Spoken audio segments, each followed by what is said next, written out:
السلام علیکم۔ آج کی اس کلاس میں ہم کلاس 10th نوائے اردو کا سبق نمبر 1 مکمل کریں گے۔ سبق کا نام کیا ہے؟ بھولا، جس کو لکھنے والے ہیں راجندر سنگھ بیدی۔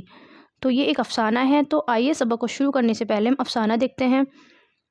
جیسا کہ آپ جانتے ہیں کہ افسانہ اردو ادب کی ایک ایسی صنف ہے جس میں کسی ایک واقعے یا کردار کو دلچسپ انداز میں بیان کیا جاتا ہے۔ افسانہ عموماً مختصر ہوتا ہے لیکن اس میں ایک خاص پیغام یا احساس چھپا ہوتا ہے۔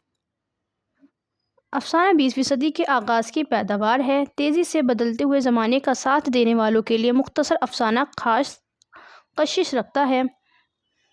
افسانے کا آغاز کب ہوا؟ افسانے کا آغاز 20ویں صدی کے آغاز کی پیداوار ہے، یعنی 20ویں صدی میں شروع ہوا۔ افسانہ اس کہانی کو کہتے ہیں جس میں زندگی کی سچائیوں کا بیان ہوتا ہے۔ نقادوں نے افسانے کی مختلف تعریفیں بیان کی ہیں۔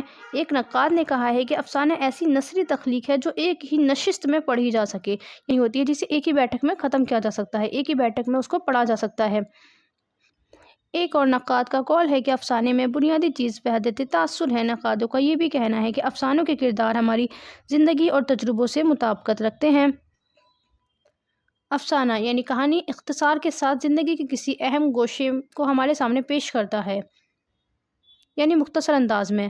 مختصر ہونے کی وجہ سے واقعات میں جھول ہونے کے اندیشے بھی کم ہوتے ہیں، کیونکہ افسانہ کیسا ہوتا ہے؟ بہت مختصر سا، بہت چھوٹا سا ہوتا ہے جسے ایک ہی نشست میں ختم کیا جا سکتا ہے۔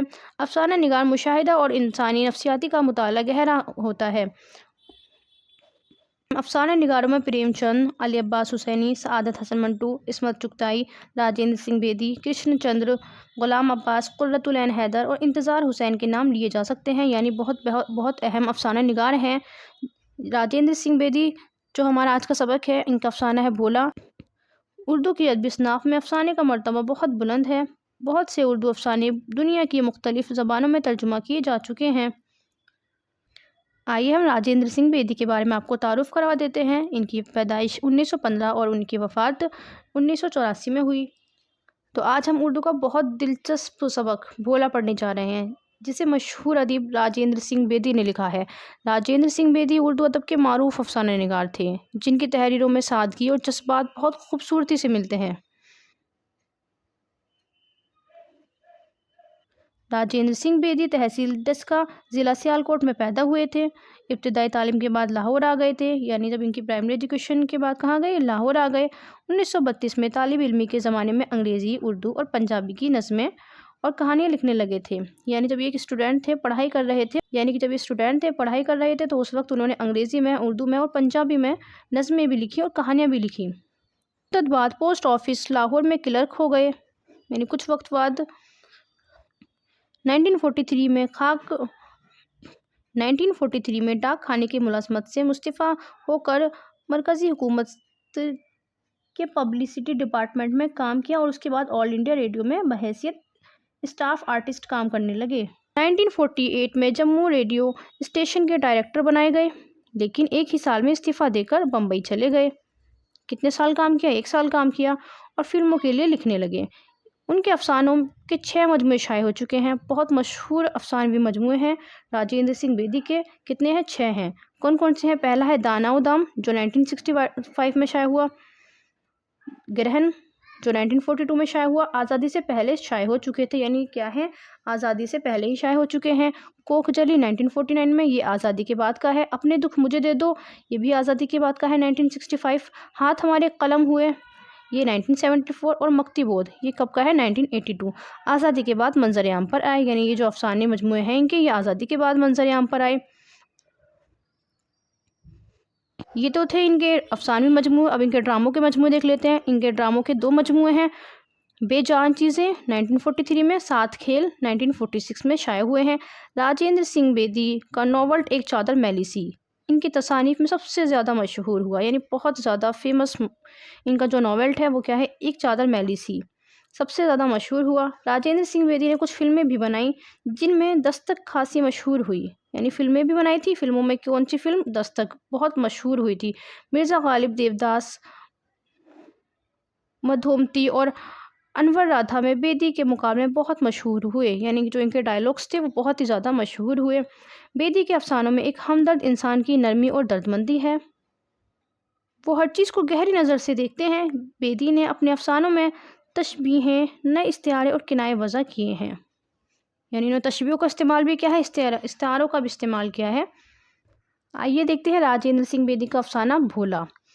اس سبق میں ہمیں ایک ایسے کردار کے بارے میں جاننے کو ملے گا جس کی معصومیت اور باتیں سبق کو بہت دلچسپ بنا دیتی ہیں۔ راجندر سنگھ بیدی کا افسانہ بھولا ایک معصوم بچے کی کہانی ہے۔ اس کہانی میں چھوٹے چھوٹے واقعات ہیں جو بھولا کے دادا جی نے بیان کیے ہیں۔ اس کہانی میں ایک چھوٹے بچے کی معصومیت اور اس کے دل کی نرمی اور درد مندی کو بیدی نے بہت خوبصورت ڈھنگ سے پیش کیا ہے۔ آئیے سبق کا آغاز کرتے ہیں۔ میں نے مایا کو پتھر کے ایک کوزے میں مکھن رکھتے دیکھا۔ پتھر کے کوزے میں مٹی کے ایک برتن میں مکھن رکھتے ہوئے دیکھا۔ کون بتا رہے ہیں؟ دادا جی بتا رہے ہیں بھولا کے۔ چھاچھ کی کھٹاس کو دور کرنے کے لیے مایا نے کوزے میں پڑے ہوئے مکھن کو کنویں کے پانی سے صاف کر کے کئی بار دھویا۔ اس طرح مکھن کے جمع کرنے کی کوئی خاص وجہ تھی، یعنی کہ مایا ایسا کب کرتی تھی؟ جب کوئی خاص وجہ ہوتی تھی یا کوئی عزیز یا کوئی مہمان گھر آنے والا ہوتا تھا۔ ایسی بات عموماً مایا کے کسی عزیز کی آمد کا پتہ دیتی تھی، یعنی عام طور پر مایا کے کسی عزیز کے آنے کا پتہ دیتی تھی۔ ہاں، اب مجھے یاد آیا، 2 دن کے بعد مایا کا بھائی اپنی بیوہ بہن سے راکھی بندھوانے کے لیے آنے والا ہے۔ یعنی کہ دادا جی کیا بتاتے ہیں؟ بتاتے ہیں کہ مجھے یاد آیا کہ مایا کا جو بھائی ہے وہ راکھی بندھوانے کے لیے آنے والا ہے، جیسا کہ اکثر آیا کرتا ہے۔ مایا کیا ہے؟ بیوہ ہے۔ یوں تو اکثر بہنیں بھائیوں کے یہاں جا کر انہیں راکھی باندھتی ہیں، مگر مایا کا بھائی اپنی بہن اور بھانجے سے ملنے کے لیے خود ہی آ جایا کرتا تھا اور راکھی بندھوا لیا کرتا تھا۔ راکھی بندھوا کر وہ اپنی بیوہ بہن کو یقین دلاتا تھا کہ اگرچہ اس کا سہاگ لوٹ گیا ہے، مگر جب تک اس کا بھائی زندہ ہے اس کی رکشا، اس کی حفاظت، اس کی ذمہ داری اپنے کندھوں پر لیتا ہے۔ یعنی کہ مایا کیا ہے؟ ایک بیوہ عورت ہے اور اس کے بھائی نے کیا ہے؟ ذمہ داری اٹھائی رکھی ہے کہ جب تک وہ زندہ ہے مایا کی حفاظت کرے گا۔ خیال کی تصدیق کر دی۔ گنا چوستے ہوئے اس نے کہا، بابا پرسوں ماموں جی آئیں گے نا؟ بھولا کون ہے؟ مایا کا بیٹا ہے۔ بھولا کیا کہتا ہے؟ بابا پرسوں ماما جی آئیں گے نا؟ وہ سوال کرتا ہے دادا جی سے۔ دادا جی بتاتے ہیں کہ میں نے اپنے پوتے کو پیار سے گود میں اٹھا لیا۔ بھولے کا جسم بہت نرم و نازک تھا اور اس کی آواز بہت سریلی تھی، جیسے کنول کی نزاکت اور سپیدی گلاب کی سرخی بلبل کی الہانی کو اکٹھا کر دیا ہو۔ یعنی بھولا کی تعریف کر رہے ہیں کہ بھولا کا جسم کتنا نرم و نازک تھا، اس کی آواز کتنی سریلی تھی۔ اگرچہ بھولا میری لمبی اور گھنی داڑھی سے گھبرا کر مجھے اپنا منہ چومنے کی اجازت نہ دیتا تھا، تاہم ہم نے زبردستی اس کے سرخ گالوں پر پیار کی مہر ثبت کر دی۔ میں نے مسکراتے ہوئے کہا، بھولے تیرے ماموں جی، تیرے ماتا جی کے کیا ہوتے ہیں؟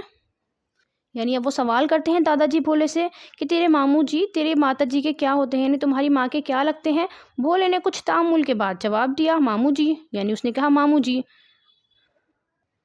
مایا نے استوتر پڑھنا چھوڑ دیا اور کھلکھلا کر ہنسنے لگی۔ یعنی مایا کچھ پڑھ رہی تھی اور اس کے بعد وہ پڑھنا چھوڑ کر وہ بھی کھلکھلا کر ہنسنے لگی جب اس نے بھولا کا اتنا معصوم جواب سنا۔ میں اپنی بہو کے اس طرح کھل کھل کر ہنسنے پر دل ہی دل میں بہت خوش ہوا۔ یعنی مایا کے دادا جی بہت خوش ہوئے، یعنی بھولا کے دادا جی بہت خوش ہوئے۔ مایا بیوہ تھی اور سماج اسے اچھے کپڑے پہنے اور خوشی کی بات میں حصہ لینے سے بھی روکتا تھا۔ مایا کیا تھی؟ بیوہ تھی۔ اب وہ اچھے کپڑے بھی نہیں پہنتی تھی اور کسی خوشی کی بات میں بھی حصہ نہیں لیتی تھی۔ میں نے بارہا مایا کو اچھے کپڑے پہنتے، ہنستے کھیلنے کی تلقین کرتے ہوئے سماج کی پرواہ نہ کرنے کے لیے کہا تھا۔ اب بھولا کے دادا جی کیا کہتے ہیں؟ وہ کہتے ہیں کہ میں نے تو مایا کو کہا تھا کہ وہ اچھے کپڑے پہنے، ہنسے اور کیا کہتے ہیں، سماج کی پرواہ نہ کرے، مگر مایا نے از خود اپنے آپ کو سماج کے روح فرسا احکام کے تابع کر لیا تھا۔ یعنی مایا نے کیا تھا؟ وہ اس احکام کے تابع خود کو کر لیا تھا۔ اس نے اپنے تمام اچھے کپڑے اور زیورات کی پٹاری ایک صندوق میں مقفل کر کے چابی ایک چوہڑ میں پھینک دی تھی۔ مایا نے ہنستے ہوئے اپنا پاٹھ جاری رکھا، یعنی جو ہری ہر ہری ہر ہری ہر ہری، میری بار کیوں اتنی دیر کری؟ پھر اس نے اپنے لال کو پیار سے بلاتے ہوئے کہا، بھولے تم ننھی کے کیا ہوتے ہو بھائی؟ بھولے نے جواب دیا، اسی طرح تیرے ماموں جی میرے بھائی ہیں۔ بات سمجھ نہ سکا کہ ایک شخص کسی طرح ایک ہی وقت میں کسی کا بھائی اور کسی کا ماموں ہو سکتا ہے۔ وہ تو اب تک یہی سمجھ آیا تھا کہ اس کے ماموں جان اس کے بابا جی کے بھی ماموں جی ہیں۔ بھولے نے اس مخمصے میں پڑنے کی کوشش نہ کی، ایک اچھے اور اچک کر ماں کی گود میں جا بیٹھا اور اپنی ماں سے گیتا سننے کے لیے اصرار کرنے لگا۔ یعنی کہ وہ گیتا محض اس وجہ سے سنتا تھا کہ وہ کہانیوں کا شوقین تھا، اور گیتا کے ادھیائے کے آخر میں مہاتم سن کر وہ بہت خوش ہوتا اور پھر جوہڑ کے کنارے اگی ہوئی دوب میں مخملی تلواروں میں بیٹھ کر گھنٹوں ان مہاتما پر غور کیا کرتا۔ مجھے دوپہر کو اپنے گھر سے 6 میل دور اپنے مزاروں میں پہنچا ہوتا ہے۔ بوڑھا جسم اس پر مصیبتوں کا مارا ہوا جوانی کے عالم میں 3 من بوجھ اٹھا کر دوڑا کیا، مگر اب میں 20 سیر بوجھ کے نیچے گردن بچکنے لگتی ہے۔ بیٹی کی موت نے امید کو یاس میں تبدیل کر کے کمر توڑ دی تھی۔ اب میں بھولے کے سہارے ہی جیتا تھا، ورنہ دراصل تو مر چکا تھا۔ کون کہتا ہے؟ بھولا کے دادا جی کہتے ہیں۔ رات کو میں تھکان کی وجہ سے بستر پر لیٹتے ہی اونگنے لگا۔ یعنی دادا جی کیا تھے، تھک گئے تھے۔ ذرا توقف کے بعد مایا نے مجھے دودھ پینے کے لیے آواز دی۔ میں نے اپنی بہو کی سعادت مندی پر دل ہی دل میں بہت خوش ہوا اور اسے سینکڑوں دعائیں دیتے ہوئے میں نے کہا، مجھ بوڑھے کی اتنی پرواہ نہ کیا کرو بیٹا۔ بھولا ابھی تک نہ سویا تھا، اس نے ایک چھلانگ لگائی اور میرے پیٹ پر چڑھ گیا۔ بولا، بابا جی آج آپ کہانی نہیں سنائیں گے کیا؟ اب دادا جی کیا تھے، دادا جی تھک چکے تھے، لیکن بھولے نے کیا کہا، دادا جی آپ مجھے کہانی نہیں سنائیں گے کیا؟ دادا جی کہتے ہیں، نہیں بیٹا۔ میں نے آسمان پر نکلے ہوئے ستاروں کو دیکھتے ہوئے کہا، میں آج بہت تھک گیا ہوں، کل دوپہر کو تمہیں سناؤں گا۔ کیا کہہ دیا؟ بھولے سے وعدہ کر لیا کہ میں آج بہت تھک چکا ہوں، اب کل دوپہر کو تمہیں کہانی سناؤں گا۔ بھولے نے روٹھے ہوئے جواب دیا، میں تمہارا بھولا نہیں بابا، میں ماتا جی کا بھولا ہوں۔ اب بھولا کیا ہے، غصہ ہو گیا۔ اس نے کیا کہا، میں تمہارا بھولا نہیں، میں تو ماتا جی کا بھولا ہوں۔ بھولا بھی جانتا تھا کہ میں نے اس کی ایسی بات کبھی برداشت نہیں کی۔ میں ہمیشہ اس سے یہی سننے کی عادی تھا کہ بھولا بابا جی کا ہے، ماتا جی کا نہیں۔ مگر اس دن ہلو کو کندھے پر اٹھا کر 6 میل تک لے جانے اور پیدل ہی واپس آنے کی وجہ سے میں بہت تھک گیا تھا۔ شاید میں اتنا تھکتا اگر میرا نیا جوتا ایڑی کو نہ دباتا اور اس وجہ سے میرے پاؤں میں ٹینس نہ اٹھتی۔ اس غیر معمولی تھکن کے باعث میں نے بھولے کی وہ بات بھی برداشت کی۔ میں آسمان میں ستارے کو دیکھنے لگا۔ آسمان کے جنوبی گوشے میں ایک ستارہ مشعل کی طرح روشن تھا، یعنی بہت روشن تھا۔ غور سے دیکھنے پر وہ مدھم ہونے لگا، دھیرے دھیرے ہونے لگا۔ میں اونگتے اونگتے سو گیا۔ دل میں خیال آیا کہ بھولا سوچتا ہوگا کہ کل رات بابا نے میری بات کس طرح برداشت کی۔ وجہ تھی کہ صبح کے وقت اس نے میری گود میں آنے سے انکار کر دیا اور بولا، میں نہیں آؤں گا تیرے پاس بابا۔ دادا جی پوچھتے ہیں، کیوں؟ بولا بابا جی کا نہیں، بولا ماتا جی کا ہے۔ بولا بابا جی کا نہیں، بولا ماتا جی کا ہے۔ کے لالچ سے منا لیا اور چند ہی لمحات میں بھولا بابا جی کا بن گیا اور اپنی ننھی ٹانگوں سے میرے گرد میرے جسم سے لپٹے ہوئے کمبل کو لپیٹنے لگا۔ مایا ہری ہر استوتر پڑ رہی تھی۔ پھر اس نے پاؤں بھر کر مکھن نکالا اور اس کوزے میں ڈال کر کنویں کے صاف پانی سے چھاچھ کی کھٹاس کو دھو ڈالا۔ اب مایا نے اپنے بھائی کے لیے سیر کے قریب مکھن تیار کر لیا تھا۔ میں بہن بھائی کے اس پیار کے جذبے پر دل ہی دل بہت خوش ہو رہا تھا، اتنا خوش کہ میری آنکھوں سے آنسو ٹپک پڑے۔ میں نے دل میں کہا، عورت کا دل محبت کا ایک سمندر ہوتا ہے نا، محبت کا ایک سمندر ہوتا ہے۔ ماں باپ، بھائی بہن، خاوند، بچے سب سے بہت ہی پیار کرتی ہے اور اتنا کرنے پر بھی وہ ختم نہیں ہوتا۔ ایک دل کے ہوتے ہوئے بھی وہ سب کو اپنا دل دے دیتی ہے۔ بھولے نے دونوں ہاتھ میری گالوں کی جھریوں پر رکھے، مایا کی طرف سے چہرے کو ہٹا کر اپنی طرف کر لیا اور بولا، بابا تمہیں اپنا وعدہ یاد ہے نا؟ دادا کہتے ہیں، کس بات کا بیٹا؟ تمہیں آج دوپہر کو مجھے کہانی سنانی ہے۔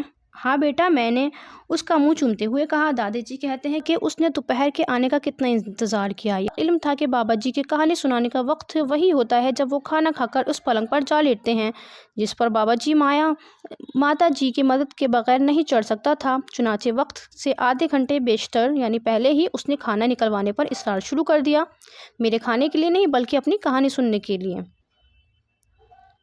میں نے معمول سے آدھے گھنٹے پہلے کھانا کھایا، ابھی آخر نوالا میں نے توڑا ہی تھا کہ پٹواری نے دروازے پر دستک دی۔ یعنی کہ دادا جی نے کیا کرا، آدھے گھنٹے پہلے ہی کھانا کھا لیا اس دن، اور جب وہ آخری نوالا کھا ہی رہے تھے کہ دروازے پر پٹواری نے دستک دی۔ اس کے ہاتھ میں ہلکی سی جریب تھی۔ اس نے کہا کہ خانقاہ والے کنویں پر آپ کی زمین کو ناپنے کے لیے مجھے آج ہی فرصت مل سکتی ہے، پھر نہیں۔